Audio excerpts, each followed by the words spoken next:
You said battle rapper Creeper? Can I? I said, hey, yo! Listen here, Creeper. When I put green on a head, I'll really make a creeper blow. Best believe it's death. I might sound the alarm. Cause when I slide on that mob, he ain't strapped up at all. He don't got no arms.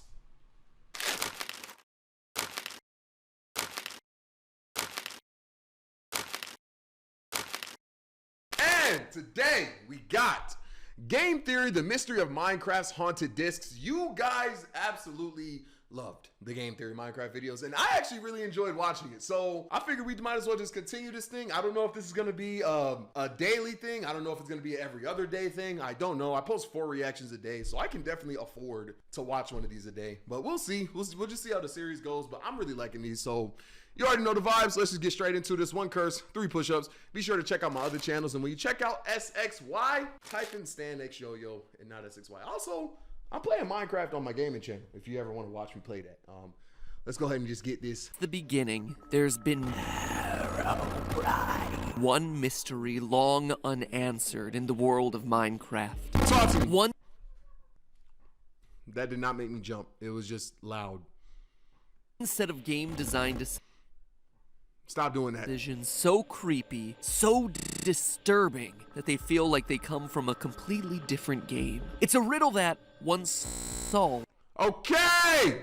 exposes more of the hidden lore that's buried deep inside I this feel like I'm world. gonna get jumped. Today we're covering the mystery of the broken discs 11 and 13. Okay. I knew it. I knew it. It's always a jump scare. It's always a jump scare. Always. Every time. Taxpayer, by the way. I'm allowed to be scared by sudden noises. I'm allowed to. You playing Minecraft today? Yes, I am.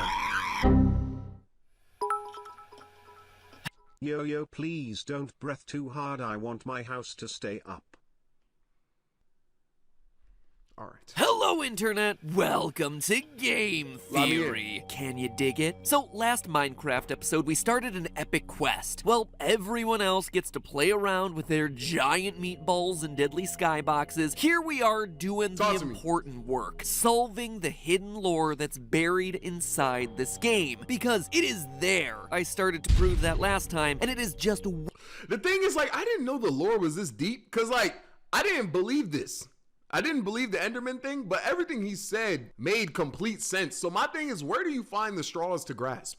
Like, does he literally just play Minecraft and just find things to over-examine? Like, what other secret could you possibly prove? Waiting to be unlocked by us. I asked all of you to send me your theories, and you did. The response was overwhelming, with hundreds of new theories posted in the comments, as well as over on the Game Theorist subreddit. Everything from the origins of the pigmen to the literally burning questions of the nether. Keep them coming, guys. In full transparency, I'm still reading through them, and I'm working on compiling all the information to see where we go to next. But today, I actually wanted to tackle a Minecraft mystery that always bugged me personally, and one that I didn't see many theorists actually talking about when I made the call for theories. Today, I want to talk about the music discs. For those of you who don't know, music discs are unique items found randomly in chests that can be played in jukeboxes to, you know, liven up what's otherwise a very quiet, serene game. No, not that. The music discs are something to really set the mood. Wrong move, guys. He's trying to get me bricked. Get it? Cause like Minecraft cute.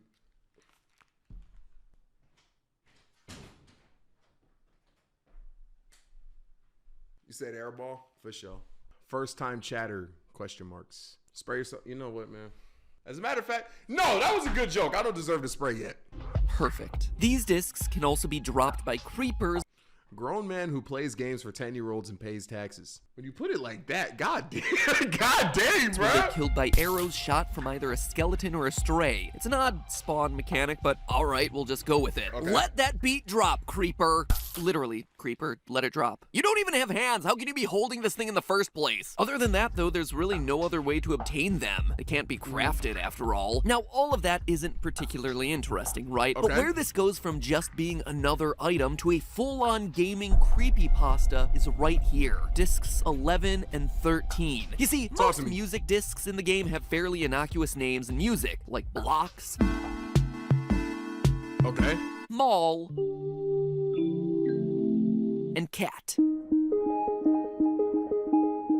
One of the first two music discs ever added into the game. But along with Cat, there was one other, simply titled 13. And unlike all the other ambient chill-out music, this one was, well, it was unsettling. Outside of it not having a name and also being numbered after what many consider to be an unlucky or evil number, or Dream's roster. So much so that airplanes and hotels don't even have 13th rows and floors. Fun fact, check it out next time you're in a hotel or an airplane. 13 also cuts off abruptly right in the middle of the track. Okay.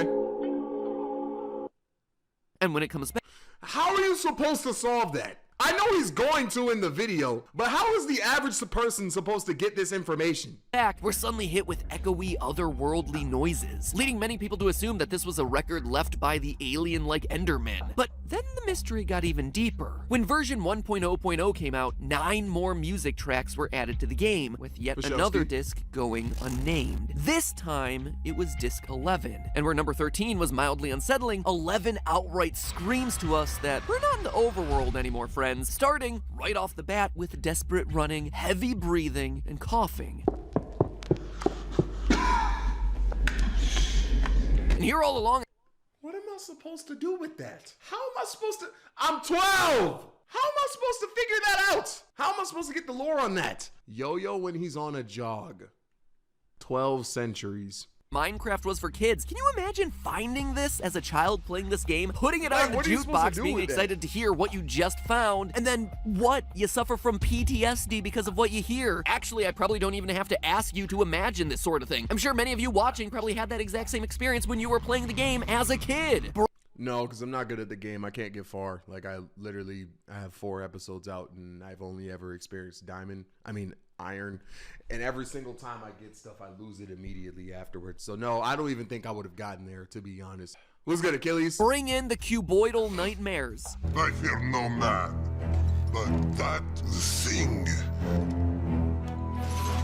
It scares me. Adding to the mystery, 11 is broken, shattered to pieces. These two discs led many people to conclude one of two things. Either they were documenting someone who was attacked by Endermen, or they were of someone being chased around by Herobrine, the ghostly glitch that many say haunted the game's code in the early days of mining and crafting. But that's largely where the discussion of these things stopped. Guesses. Wasn't Herobrine some BS though? He's not even canon, right? Am I tripping? To my knowledge, no one has truly taken a scientific look at analyzing. Let's find my music discs for this Minecraft stream. You're actually crazy if you think I can find that, bro. These two discs to try and uncover the mysteries that they contain. So today I am doing exactly that, using a combination of audio analysis, visualization tools, metagame analysis, and just good old logic to try and end the childhood nightmare that was these two discs. And in the process, I'm hoping that what we find continues to unravel the mysteries of the deeper lore hidden within this game's files. Yes, now, before we get into any deep analysis of the audio itself, I want to start by actually analyzing these soundtracks visually. As many of you may remember from my video on the Fortnite Season 5 ARG, how do you make a Fortnite theory? It's relatively easy to hide clues within audio files, but sometimes those clues aren't necessarily ones you're gonna hear. Oftentimes, they're ones that you're gonna see. They're called spectrograms, visual representations of the frequencies that you're hearing in a sound file. It's a technique that we've actually used a lot when creating clues for our Game Theorist ARG. Weird sounding audio files like this. That when changed, you could definitely turn that into a beat. I'm not gonna lie. Into a visual format, give you everything from web. I actually had a dream while playing Minecraft and saw Herobrine and woke up terrified. If you're an adult typing that, I need you to know. Valid. I'm just playing. That would scare me too. Addresses to secret passwords like this. Wait, what is this? What's this code? I wonder Pre-merge. where that could lead to. Yeah, that's it. 7v7. No way. No way. I'm so good at peeping merch plugs, bro. Oh my god. You gotta use your third eye. I didn't curse. I almost did. That's like if I said day and it made no. I didn't curse. That doesn't count. But I actually almost got me. That was bad. That was bad. Was I? Oh yeah, discs 11 and 13. Discs 11 and 13, while they are certainly creepy sound files, they're not filled with the types of sounds that would make me immediately think to put them through a spectrogram. However, there was one finding that I wanted to put to the test. How can you peep merch better than you can drop it? You got me there. I can't even count. For today's theory, because I was kind of skeptical about the results that they had. A French Minecrafter named Bicidro supposedly made a spectrogram of the sound files and said that he found both a creeper face and the numbers 12418 hidden inside. It sounded like a lot of fake news to me, and the screenshots that were circulating the internet just felt a bit too perfect. A bit too Photoshoppy feeling for me, so I redid the whole spectrograph test using my own tools, and this is what I found. It was I see the 12418. 100% true. This wasn't just a bunch of karma fodder, something cool that someone made up to try and get people's upvotes. The images are actually there, hidden within the sound file. But then what does it mean? Well, interestingly enough, the numbers appear to be a secret signature inserted in there by the music's producer. Minecraft's music was produced by a man named Daniel Rosenfeld. Daniel Rosenfeld is fire. I'm not, this dude single-handedly crafted the best music OST of all time. Better known online as C418. And wouldn't you know it, but the numbers 1, 2, 12, and hexadecimal code, or hex code, translates to the letter C. Thus we have 12418 actually being a code for C418, his online name. The creeper face, meanwhile, well, it's a creeper face. Maybe these tracks are less made by the Enderman and more a product of our little moss bombs. To know for sure, though, we have to keep digging. To continue being good little AV Don't you get the disc by killing a creeper? Club members here, we're gonna need the A to go along with the V that we just analyzed, hopefully giving us a clearer picture of what exactly is going on. So let's play this thing, starting where it all began, disc 13. Here's a copyright neutral clip.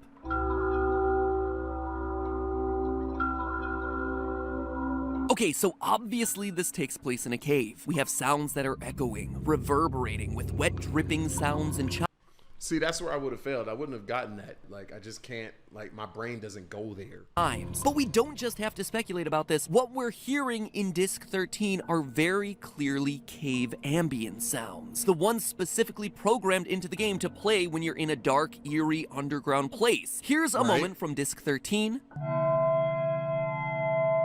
And here's one of the matching cave ambience tracks. Okay, I'm with that. That makes sense. But it goes even further. Nowadays in Minecraft, there are 19 different cave ambience tracks. But back when disc 13 was first introduced, guess how many there were? 13. 13 isn't just a spooky number here. It's a reference to the number of cave ambient sounds that existed in the game. But what else are we hearing here? Well, at 143, there's the faint sound of a creeper hiss and explosion echoing through the cave. Here's the clip. And here's that iconic... Bro, a creeper in real life would sound terrifying, actually. Like actually hearing the hiss in real life and the explosion being a realistic explosion, like, this sounds terrifying. That would mess me up, bro. And here's that iconic sound as we usually hear it in the game. See, that sounds way more cartoony. You know what I mean? It's immediately followed by the sound of someone falling into water and then staggering out. You can almost hear their footsteps. What it seems to suggest is a caver exploring a cave, running into a creeper, and then having to jump into a pool of water to avoid the ensuing explosion. He gets out slightly injured, and then tries to find a place to hide. But there are two other audio clues here that are worth mentioning. The first happens at the 1 minute mark. You can actually hear faint sounds of arrows being shot. Yo, whoever's in this disc is getting cooked! Yo, this might not even be a disc, bro. This might just be a scene from one of my videos, bro. Holy! This was what happened, bro. This was what happened, bro. Oh, no! Since when do skeletons have armor and swords? It picked up my armor? Ah! Oh. Yeah, that's what that disc is, bro. That's what was happening in that disc, bro. I'm telling you, bro. Here's the audio. And here's the sound effect in game. But while we hear two arrows being shot, we actually only hear one of them land in the ground. The other one remains silent, which suggests that it hit its target. Now, What mob is found in caves and also happens to fire arrows? Skeletons. Now, remember something that I mentioned before. The music discs are found either in chests or via a very random mechanic of a skeleton stray arrow going on and killing a creeper. And what do we have in disc 13? In this one audio disc, we have a creeper exploding and a mob Him going in the water, getting out, and then getting put in a blender by skeletons. Firing arrows at us. The reason creepers drop music discs when hit by skeletons or stray arrows, it's a reference to disc 13. The last thing worth noting here is the cutoff that I mentioned earlier. The disc stops abruptly after the arrows fire and picks up as the creeper starts hissing. It's a cutoff that's not only unsettling, but one that, wouldn't you know it, also happens at exactly 1 minute and 30 seconds into the track. 1-3, disc 13. Oh yeah. And wouldn't you know it, but the creeper starts to hiss exactly 13 seconds after that cutoff. Slow clap, Daniel. Slow clap. You use that number 13. Oh, I'm trying so hard to lock in. 13 to its fullest here. So those are all fun little Easter eggs, but why is it cut off? What are we missing? Well, for that, let's turn to disc 11, which is, quite honestly, a bit more straightforward. Somebody is running on stone. Okay. Uses some metallic object that clicks. Then uses a paper object based on the rustling we hear. Before finally running away, first on stone. You said battle rap a creeper? Can I? I said, hey, yo! Listen here, creeper. When I put green on a head, I'll really make a creeper blow. Best believe it's death. I might sound the alarm. Cause when I slide on that mob, he ain't strapped up at all. He don't got no arms. 6 out of 10. I'm not mad at that. You got no arms? I'm not mad at no arms. And then either on dirt or gravel.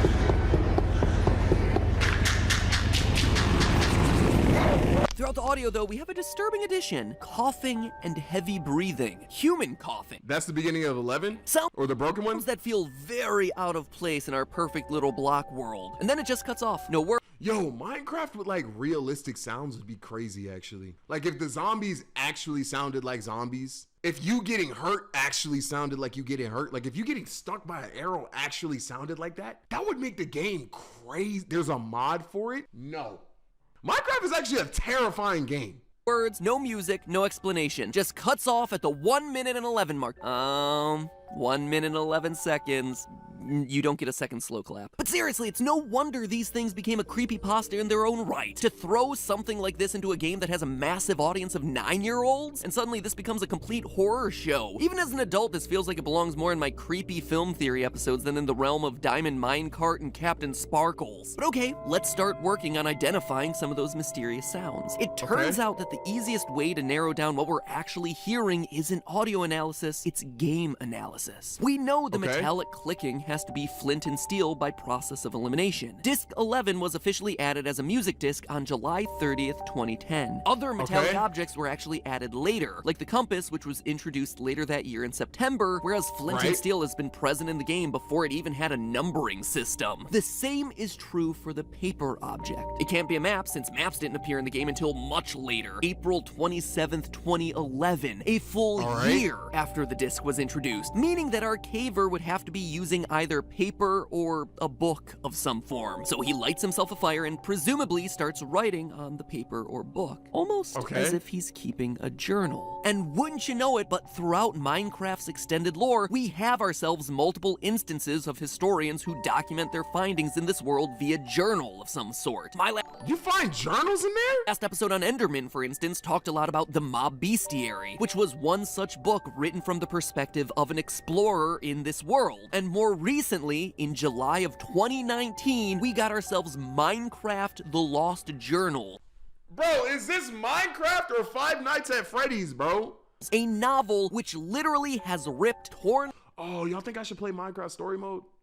Pages from an explorer named Nicholas who finds and gets trapped in locations like the Nether. Perhaps this person that we're hearing in the audio files is Nicholas. There's no really solid evidence to that, but it could very well be. Or Nicholas got Perhaps cooked. any of the authors of any of the journals that exist in the Minecraft Extended Universe. We can't quite be sure who it is, but we can be sure that these two discs connect with each other. They're telling the same story. Despite there being less reverb in Disc 11, we know that it's also taking place in a cave based on the types of blocks our adventurer is running on. Dungeons contain cobble and mossy cobble. Strongholds didn't exist back then, and we're not hearing ourselves any grass, only stone and dirt, meaning that probability says it's most likely a cave. He's in a cave. Could it be the same cave that we heard back in Disc 13? Well, when you look at the events, it seems to continue the story that was set up in Disc 13. Disc 11 slots in perfectly at the breakpoint that we hear in Disc 13. Oh, because the timestamps. Our cave explorer gets attacked by arrows from a skeleton at the beginning of 13. The audio breaks, but when we pick up back in Disc 11, we hear him running away, presumably escaping the arrows to a safe area where he can light a fire and record the findings in his journal. However, he's caught off guard by a creeper that causes him to get up and run away, and as we hear back when Disc 13 picks back up again, explodes, resulting in him jumping into water at the last minute to avoid the explosion. We end our little vignette here with him trying to find some place to hide and dry off. Heck, perhaps that's even why Disc 11 is shattered in the first place. Because he fell. It broke during the explosion with the creeper, or during our caver's fall. And that, my fellow miners and crafters, seems to be the story of Disc 11 and 13. A story of creepers and skeletons, and why music discs spawn that way. A story of journalists who are lost underground in caves. A story of broken records and hidden visual Easter eggs. But what's most interesting of it all is that it confirms a part of my last theory.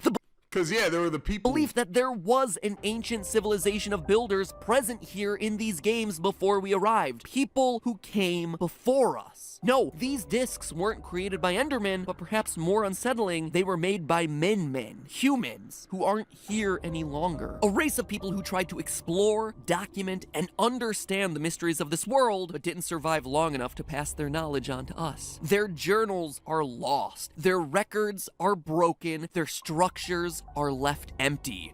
And you know who's still alive? Me. You know what I'm saying? The Steve that I'm playing as. So, Nicholas, me personally, I'm making it out the cave. That's all I'm saying. You should have been dead from day one. Actually, you died 10 times. I've died way more than 10 times.